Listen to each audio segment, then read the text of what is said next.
What it do, YouTube? It's your boy Eyes and Ears Tactical, aka Mark Breezy. Back over here, another video. As you can see right now, I got a couple of things laid out here. We're gonna get into it real quick. Shout out to the Los Angeles Lakers over here in the first round of the playoffs against the Memphis Grizzlies. We're about to do this thing. We got AD over here balling out, and we got Bron, of course, the greatest. Probably okay. Let me before I get carried away. I'm gonna make y'all understand something real quick. I'm a diehard Los Angeles Laker fan. I've been a Laker fan since I was a little shorty. When I was, like I said, I was born in Chicago. Give you guys a quick backdrop when we get right back into the gun thing, how I became a Laker fan. People say, how you be a Laker fan? You born in Chicago. Well, first of all, I'm not a young head. I'm about, if God willing, everything goes right, I will be turning 55 years of age May 18th this year. All praises to the Lord. I hope I make to see that day. So I've been a Laker fan since right around the fourth grade. My dad came home with a Minneapolis Laker hat on, gave it to me, and he was like, "Hey, I'm gonna take you to a game one of these days." This is back when they were in Minneapolis. I was in Chicago, but then anyway, make a long story short, my dad didn't really grow up with me. My stepdad raised me, but that's another story. But anyway, he went to Michigan State. He used to be a race car, stock car driver. I don't know if y'all know this, but the Midwest is all about auto racing and stuff like that. And a lot of guys, friends of mine, they all was really into auto racing. It's really weird. You'd be shocked how many people in the Midwest are into NASCAR. But and I'm into it a little bit. Shout out to Bubba Wallace. But so anyway, that was my first introduction to the Lakers. Was actually through the Minneapolis Lakers. He was friends with Hot Rod Hundley and Elgin Baylor. My dad was friends with those guys. He was friends with a lot of the Minneapolis athletes. Because he used to race cars, and then back then in them days, all the black people kind of rallied around each other no matter what they did, music, sports, whatever. So he was friends with Sammy White for the Vikings, Bobby Moore, aka Ahmad Rashad, a lot of the Vikings, Alan Page, you know what I'm saying? So my dad was a really cool guy, rest in peace, my dad. But anyway, so that's how I became a Laker fan, through the introduction to the Minneapolis Lakers. And then as I grown up as a kid in Chicago, I knew about Magic Johnson up in East Lansing in Michigan, and he was balling out there. So everybody in Chicago was a big Magic fan too, as well as all the other great players out of the Chicago area, Isaiah Thomas and blah blah blah, Mark Aguirre. But that's how I became a Laker fan, is through that introduction, and also watching Magic play at Sparty Nation, and then the epic game against Larry Bird in Indiana State. A lot of you guys don't know, Bobby Knight actually recruited Larry Bird originally. But when he went to Bloomington and worked out a little bit, Bobby Knight was a hard dude, and Larry didn't like it, so he went to Indiana State, and the rest is history. So that's how I became a Laker fan. And yes, my favorite Laker of all time is Magic Johnson. I don't like ranking guys, but I got Kobe really, really close to him, and so I followed Kobe's whole entire career. I was going to those games when he dropped that 81. I wasn't there for the 81 game, but I was there on that tour when he went crazy. For a week, he averaged like 67 points a game. So that's pretty much how it goes. Shout out to Kobe Bryant, rest in peace. But so don't be hating on the Lakers. You know what I'm saying? I know a lot of y'all don't like the Lakers, especially you East Coast cats. My daughter is a Boston Celtic fan. Can you believe that shit? But anyway, that's another story. But man, let me get to why I really came here. Shout out to the 2A community. Shout out to all the gun owners. If you are 18 years of age and you can't own a gun, go out and get you one. Get some training first of all, and then get you a gun. Now, why do I got these 22s out here? This is 22 talk, 22 LR talk.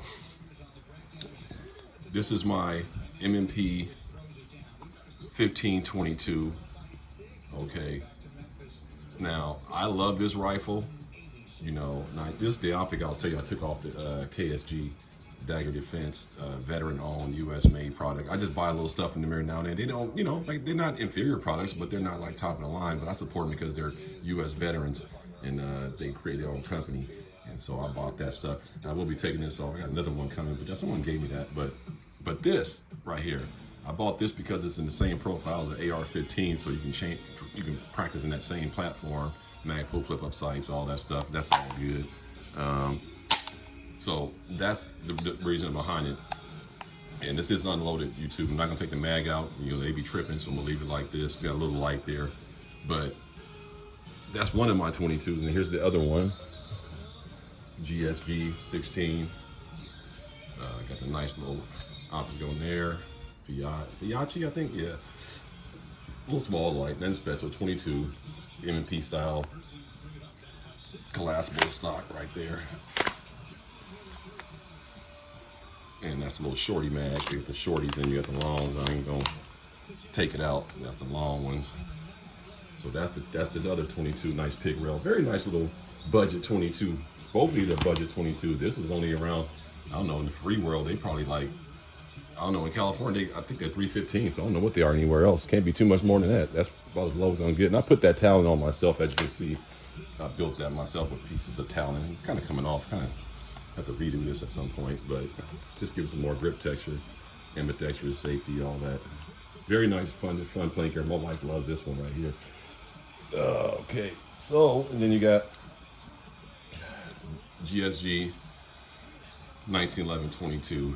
Man, talking about an accurate shooting pistol. Ooh, man, this thing, you do not miss. Adjustable sights, all that stuff, all the fun features, you know. So that, you got that. Now, why am I talking about freaking 22 LR? Oh yeah, you know, one thing about this is cool. They got steel mags, so I thought that's pretty neat. It's the only weapon I got that has steel mags, and so I bought 4 of them. So that's pretty cool. You know, it came with 1 and I bought 3. Yeah, it came with 1 and I bought 3. I'm not gonna put there by the gun because, you know, YouTube tripping.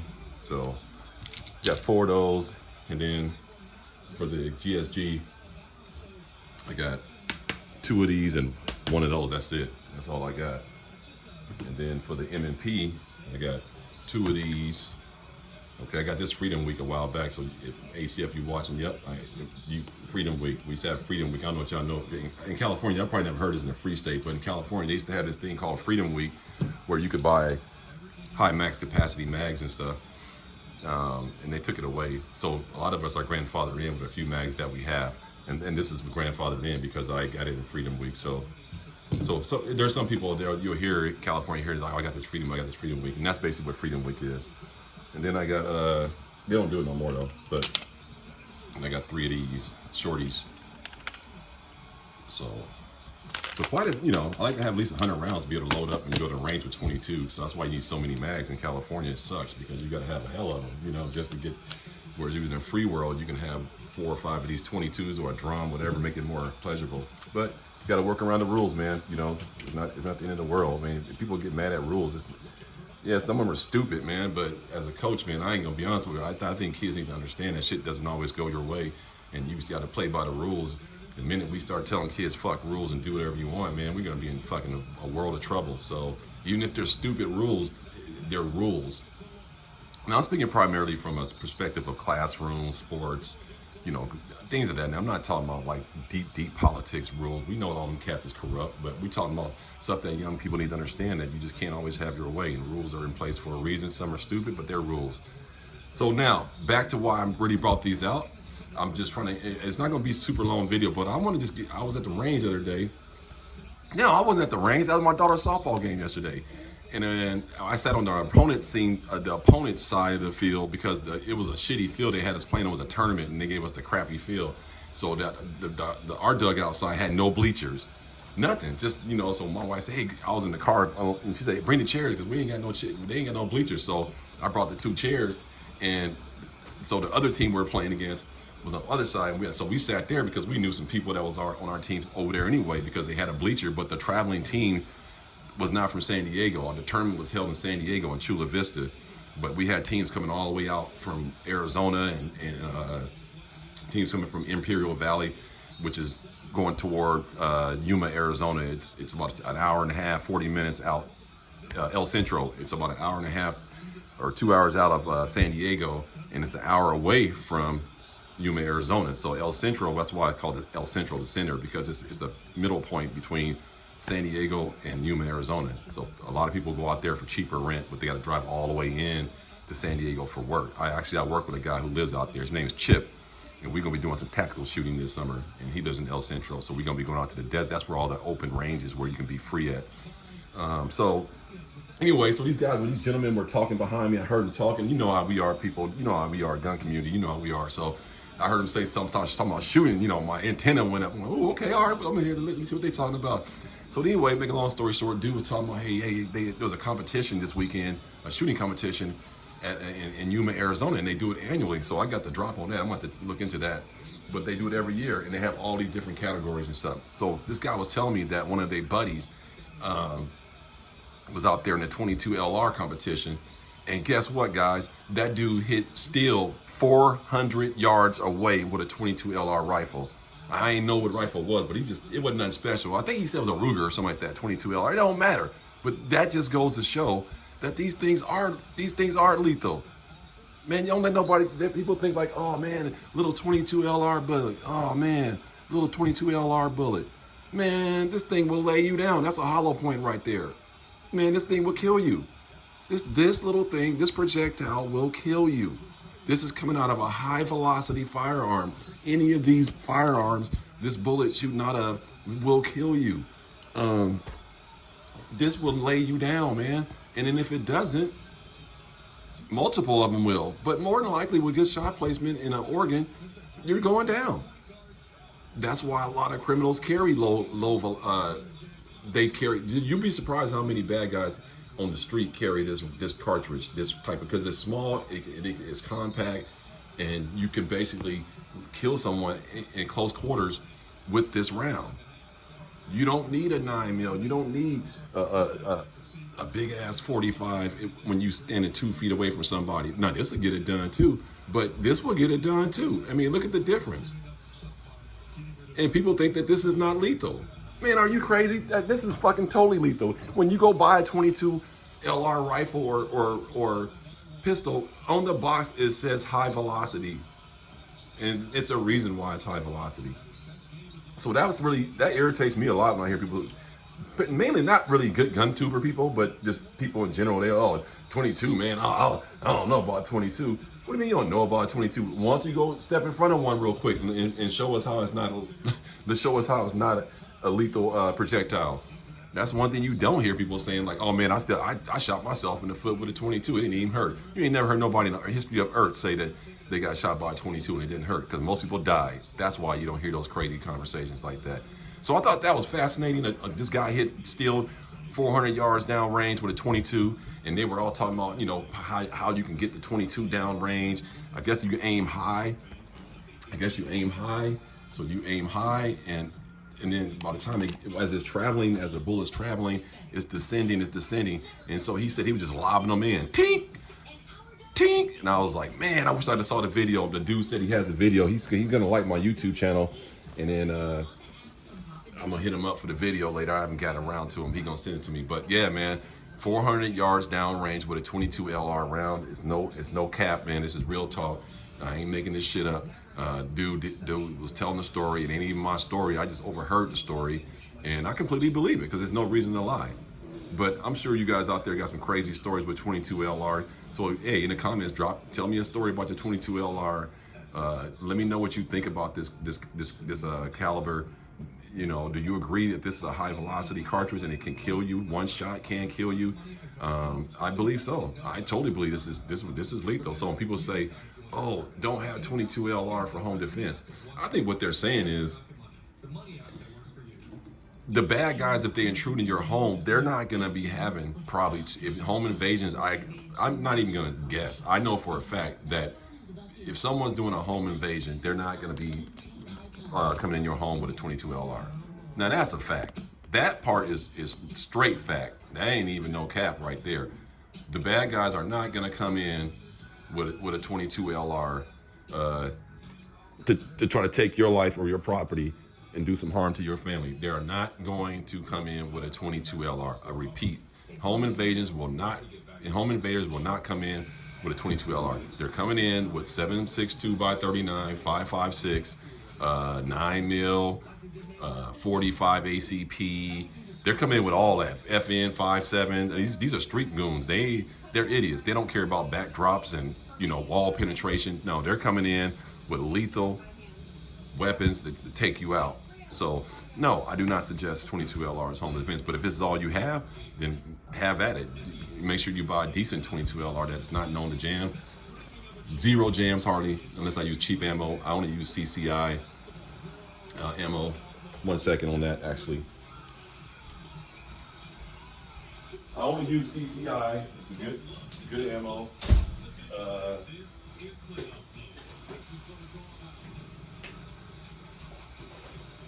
It's definitely ammo that you do not have to worry about with a lot of jams and stuff like that. With your 22 LR, you got to figure that out yourself. You got to buy hella ammo to figure out which ones don't jam.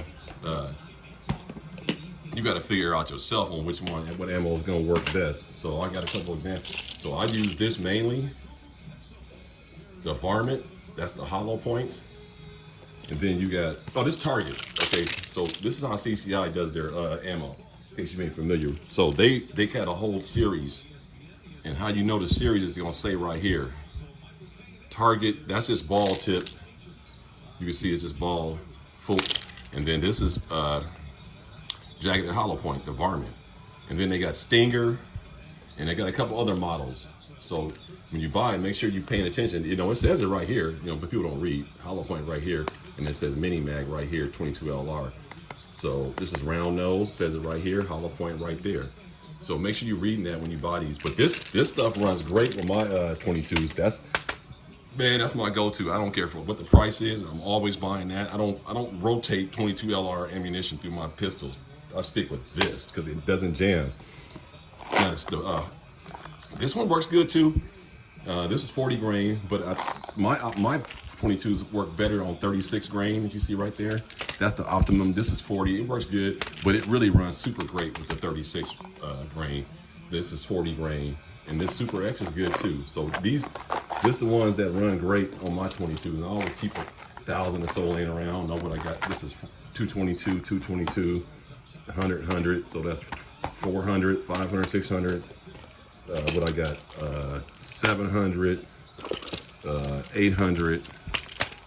So yeah, so you know, I keep at least 1,000. 1, 2, 3, 4, 5, 6, 7. I got a couple more somewhere else, but I keep at least 1,000 of 22 LR laying around because I don't want to get caught up in COVID. When again, like how COVID did me that 1 year, they was charging motherfuckers $20 for these things, man. So that's why if y'all notice my videos, I've been stockpiling ammo. I have PTSD from COVID with ammo prices. I do not want to go down that road again. I mean, 9mm 50 round box, it was as high as $50, $60 in California. Oh my Lord, dude, it was painful. But a lot of cats weren't shooting, and that's how everybody jumped into the 22 LR during COVID, because it was the cheapest ammo that was available, and they sold a shitload of 22 LR weapons. So that's what I got, guys. Not gonna hold you. Go Lakers. Hey, remember, respect the two-way community. Always try to help each other out. You know, if someone asks questions on your channel, don't be a jerk about it. Answer the question, no matter how silly or how, you know, it doesn't, you know, like, why you don't know that? You know, don't do that to people. Be nice to them so we can get more people in the two-way community and some good gun owners so we can combat all these hooligans out here running around. So that's what I got, guys. 22 LR. Don't let no one talk you off that. If you're watching this, a new shooter, you coming into the game, you know, go ahead and start off with a 22. I don't care, whatever, man. But don't underestimate the power of this little cartridge. This is lethal. This will kill you. This is a high velocity cartridge. Don't trip off how small it is. I know it's the same size as the tip of one of my fingers. You know what I'm saying? So what could that do? It can kill you. That's what it can do. So that's what I got, guys. 22 LR, very effective cartridge. Don't underestimate it. If you don't have any 22 LR rifles, they're good. If you're in the woods, you live out in the country, you want to shoot a little rabbit, squirrels, and stuff like that. It's a great little plankster. You can introduce your kids to it. Like, you know, your wife, people who can't handle big, powerful guns, so their shoulders or hands hurt. These are still great choices, so they can have fun too at the range. Again, if you tune in this video, go ahead, hit the like button. You know, if you're new to the channel, go ahead, hit the subscribe button. If you really like the content and you want somebody to learn, share it. If you don't want to do any of those three, I hope you enjoyed the video. This is your boy Eisen here, Tactical. Stay blessed, stay armed, protect your family. Peace.